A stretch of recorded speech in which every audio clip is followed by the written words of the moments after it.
was sitting out on the step,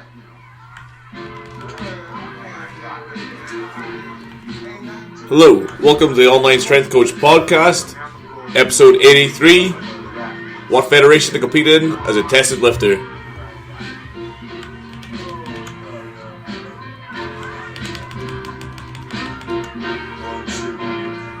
Now I'ma say this one time, boy, and that's my word. Hello, and welcome to episode 83 of the Online Strength Coach Podcast. Today's topic was more spurred on from a topic or a forum thread on sugdenbarbell.co.uk, which is a primarily UK-based website, normally or fairly mainly centered around strongman, but also centered around strength sports within the UK. And the thread in question was asking, as a tested lifter or as a presumably drug-free lifter, what is the best federation to compete with, assumably within the UK? And then there was various discussions on the thread, and I'll paste the initial post and link the thread in the description or in the podcast notes, so you can check it out yourself. But I found the discussion that ensued thought-provoking, but also I ended up making a couple of fairly long-winded posts, namely because I was on a train at the minute and had plenty of time to spend putting together posts. But it got me thinking about different federations. If you are a powerlifter or you compete within powerlifting, you'll be well versed in the kind of different intricacies there comes with powerlifting. So first of all, there's probably three broad categories. There's unequipped federations, or unequipped class, which is without squat suits, bench shirts, all the rest of it. There's single-ply powerlifting, there's multi-ply federations, and then there's like unlimited ply, which is basically anything. So that's the equipment side of things. We'll side past that for this discussion because it's an irrelevance as regards what I'm going to be advocating here. And then there's two other kinds of federations. There are untested federations, which are obviously designed to allow lifters who want to use anabolic steroids and the like a competitive environment where it's a level playing field. And then there are tested federations, which try to adopt the clean sport philosophy, try to follow WADA, or try to look towards the Olympic ideal, if you will, of clean sport. Now, within the tested federations, we have two main choices. The first choice is the International Powerlifting Federation, or IPF. This is the oldest and largest powerlifting federation on the planet. Then there's the World Drug-Free Powerlifting Association, which is the WDPFA. And then I discovered there were two more that I didn't know about. There's the WDPF, which is the World Drug-Free Powerlifting Federation. And there was another one called ABPU or something. I can't remember specifically. If you go to the link in the show notes, you'll see the thread and they discuss it on the thread. And it's basically it's a tested arm of a non-tested federation, which might seem a bit of an oxymoron, but apparently it's quite a good federation to lift with. Now, I think a lot of this discussion comes down to lifters who would like powerlifting to be a bit more of a welcoming environment. Now, normally within competitions, everyone's really friendly. Refs and officials can be hit and miss, but they're there to do a job. They're there to officiate. They're not there to be your mate, to be fair. But normally lifters and coaches tend to be very friendly, accommodating people. I've competed in a couple of federations, and I've not had a negative experience with the lifters within those federations. Almost never. Now, when it comes to down to which federation you should lift in and what environment you want to lift in and all the rest of it, I'm not entirely sure there should be a choice. If you look at rugby as an example, you have two codes to play in. You can play in rugby union or you can play in rugby league. Both of those have international governing bodies. Rugby union's international governing body is World Rugby, and rugby league's governing body, I'm not entirely sure, to be honest. But they both have distinct governing bodies that have a set of rules, and they govern the competitions that you'll be taking part in. If you decide you want to take part in that sport, you compete in that sport, whether you're in Tokyo, Japan, you're in Los Angeles, United States, or you're in Wexford, in the south of Ireland. You're going to compete to the same rules as everyone else, the same laws. It's going to be officiated to the same standard, although with varying abilities of the referee. But you're going to play the same sport, in essence. And if you want to, you can take your team from Wexford. You can travel across to Tokyo, Japan, and play that other team on the same size, on the same regulation field, on the same pitch surface, the same compliance, the same equipment, the same rules, and you instantly can jive on that basis. This powerlifting is anomaly. Powerlifting is completely on its own in this regard, as there's so many different federations, so many different rule sets, and for my own personal opinion, it is an absolute disgrace to the sport that that's the case. There shouldn't be any room for this.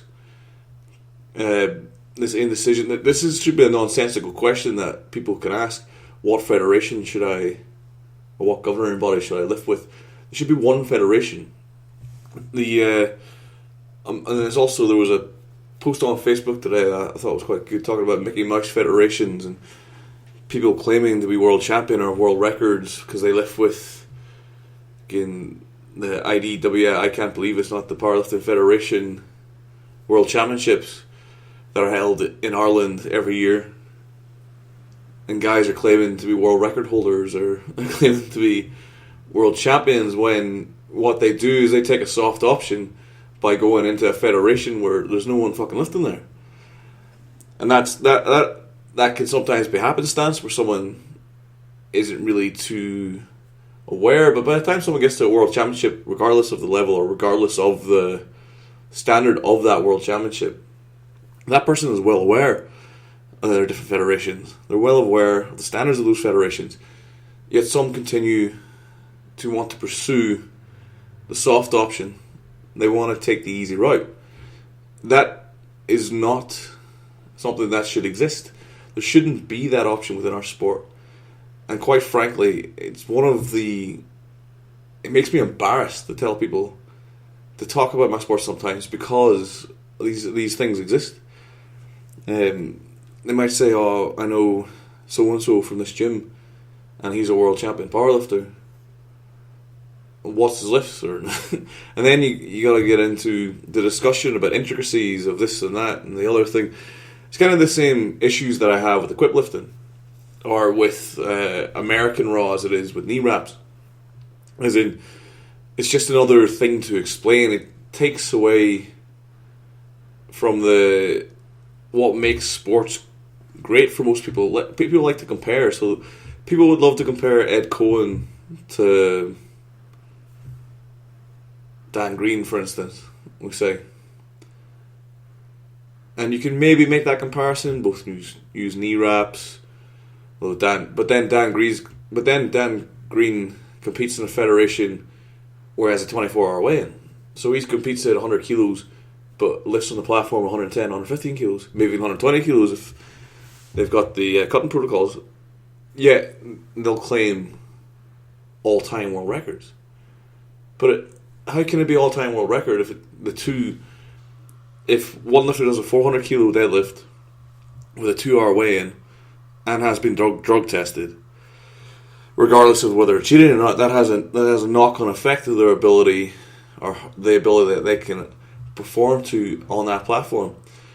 And you have another lifter who's actually deadlifting 115 kilos, although they're in the 100 kilo class, because they did a water cut 24 hours before and then they've rehydrated, and then they're doing 405 kilo deadlift, and they're claiming to be the new all-time world record holder within the 100 kilo class. Yet they haven't had a come-off cycle. There is no... They don't have to beat a drug test. They don't have to lift at the actual body weight they're at. It makes a complete and utter fucking farce of that achievement. Because that is not an all-time world record. Unless it's lifted within the same standards, within the same judging standards, with the same scrutiny, with the same weigh-in standard, then those two achievements are not parity. It's not... You can't claim an all-time world record. Yet people do all the time. And that's not even a soft option. That's lifters who are at the bleeding edge, if you will, of what's been lifted. And then there's a little bit of like, are their squats steep enough? Questionable. What's the standard of lifting? Slightly questionable. 24-hour weigh-ins. Whatever you want to get into, or the fact that our knee wraps are so much better now and we can get more kilos out of our knee wraps with a wrap properly, or belts are probably better now than they were back then. But out width of that kind of purist, that's probably more of a purist argument. And out width of that purist argument, there's still the soft option. And that's not necessarily the soft option. That's it's a different kind of bugbear, but it's still it's a side effect, or as a product of powerlifting in the way it is, that can exist. If we really... It's good that there are untested federations. I think it's a positive thing for the sport, that lifters can go and do whatever they want to do. They're not harming anyone at the end of the day apart from themselves. And if they want to use anabolics and compete in that federation, that's fair. Good for them. Much better than the sort of scumbag who would cheat and use anabolics within a tested sport, within the tested arm of the sport. So I don't think that's necessarily a negative thing. But why can't those federations just lift to the same standards? Why can't we have the same weigh-ins? Why can't we have the same rule book? Why do we have to adopt different rules? If you want to do different show productions, it's fair enough. If you want to play live music, whatever, it's fair enough. If you want to do that sort of thing. But why was there any need to adopt a new technical rule book, to have lax standards of depth, have lax standards of pause, have... there'd be we'd be in a much better place as a sport if we just followed the same rule book. We had a commonality with everything that we do to our way and whatever. It would get rid of a lot of the soft edges and a lot of the shit options that are available to people right now. Certainly within the tested part of our sport, there is absolutely no reason to have 4 different world governing bodies for tested lifting. You've got the IPF. It's by far the largest governing body. It's by far the greatest amount of lifters. It is by far the greatest depth of talent. If you can win an IPF world title as an open, chances are it means something.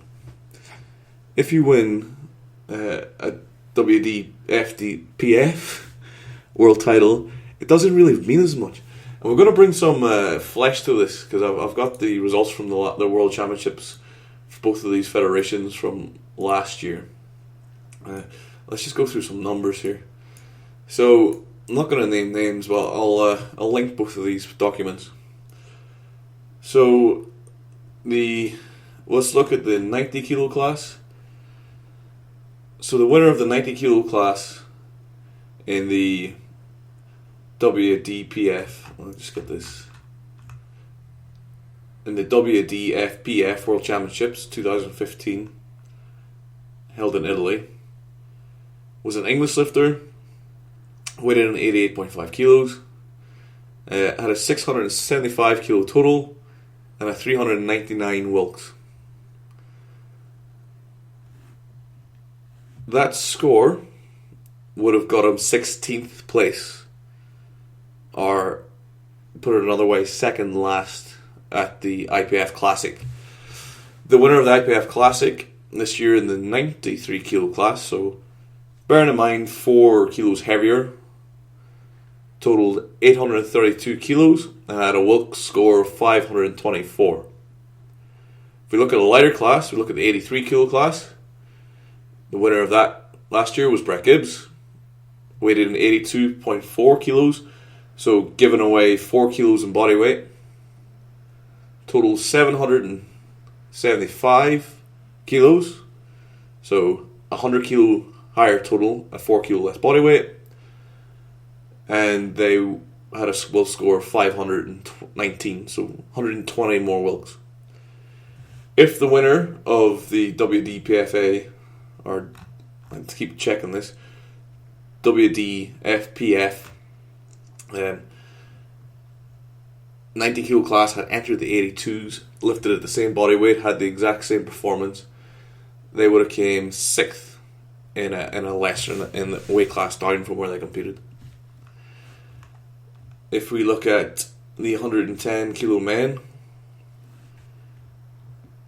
if that 110 kilo winner, who totaled 735 kilos, if that same lifter was to go to the IPF Classic with that total and a Wilks score of 397, again English, if that lifter was to go to the IPF Classic and total 735 kilos, which is not a bad total, they would have came 12th. With a Wilks score of 397. Bearing in mind that this person is 2 kilos above the body weight limit of the 105s, they'd have came 12th within the 105s, and in the 93s, 735 total, they would have came 10th. So we'll not go into much more depth. If you want to look at the two documents, you'll see the kind of gulf and disparity, not only in the number of competitors, but also in the quality.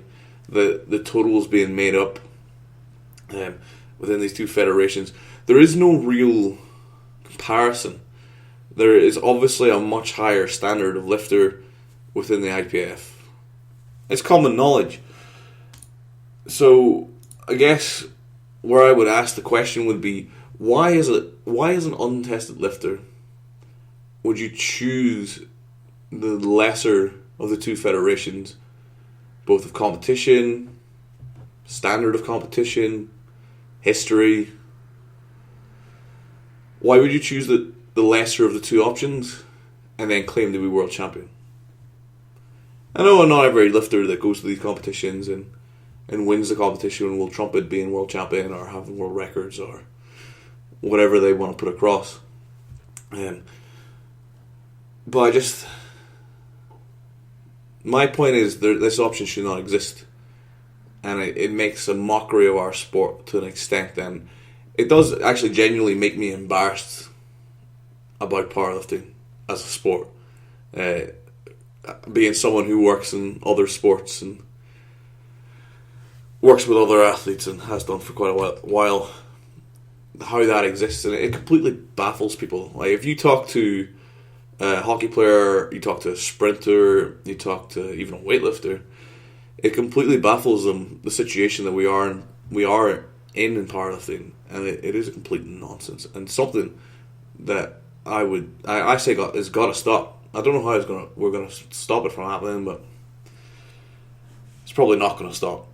But it is a real shame because it makes a mockery of our sport. Okay, thank you very much for listening. This podcast has probably been a bit more of a rant or a point of interest, hopefully, for some people, than of any practical use to anybody. Hope you've enjoyed it. Probably going to ruffle some feathers, but why not? You got to break a few eggs and make an omelette sometimes. Any questions, comments, thoughts you want to leave them below? Please leave a comment on YouTube. If you're listening to this on iTunes or you're at the website, leave a comment on the blog, or shoot me an email if you're on iTunes. Email is speedpowerperformance@gmail.com. Any questions, comments, any topics you'd like to hear discussed, please shoot them my way.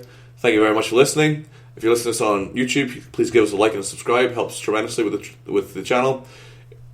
If you are listening to us on iTunes, please give us a 5-star rating or even a 1-star rating if you really didn't like it. Maybe give us a bit of a review. It helps a lot with discovering this podcast on iTunes. Thank you very much for your time. Thank you for listening. And I'll definitely catch you this week for another episode. Thank you very much for listening. I've been Mark. You add water to bone and get the Jurassic vibe on the microphone. Now if you like the tone and how the harmony's done and the sucking MCs dive before they begun. Well, I like to know if you got the notion. Cause we're number one. I'm not trying to say my style is better than yours. I'm just on some other shit. I'm all about the beats and the lyrics. So when you hear it, you can feel it. The vibe is energized by the presence of my